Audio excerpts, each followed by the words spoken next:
We're expecting at least a price rollback for a second week here for diesel and kerosene, but gasoline prices also expected to go lower tomorrow.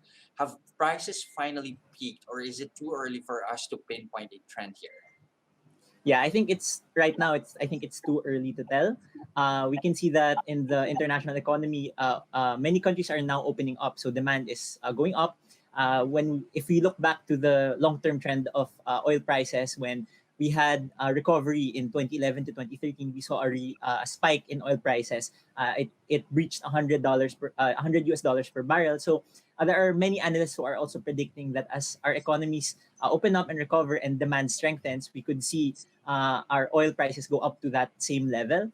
And we also know that OPEC countries have not yet signaled their willingness to ease supply or to increase their supply. So right now, I don't think it's we're ready to say yet that oil prices have peaked. Okay, do you have at least a projected timeline as to how long these hikes are going to last? Yeah, if you look at the OPEC and what they're signaling, they're saying things like it really depends on supply and demand. So I really think it does depend on supply and demand. If our economies continue to scale up and opening up, then we'll continue to see increasing prices. And if they continue to signal a reluctance to increase their supply, again we'll continue to see increasing prices. But once the OPEC economies start to increase their supply as well, then that's I think when we can begin to say that prices might be going down.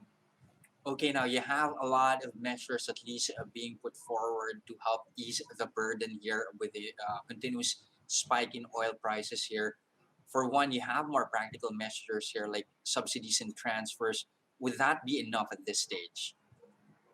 Right. So a lot of the proposals involve removing or suspending the excise tax. I think we have to be cautious against completely removing excise taxes on fuel because, as we know, we need to invest a lot into our recovery, and that entails collecting enough revenue so that we can spend on economic stimulus. So if we're going to pursue suspension of excise taxes, it should only be temporary as long as there is a spike in oil prices.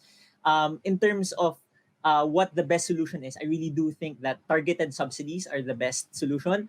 Targeted meaning we have to target jeepney drivers, for example. We have to target public transportation because that's where many of the workers, many of the new or recovering aspects of our economy are going to rely on public transportation. So I think the government should really focus its subsidies on jeepney drivers, public transportation, and especially the middle and poorer classes.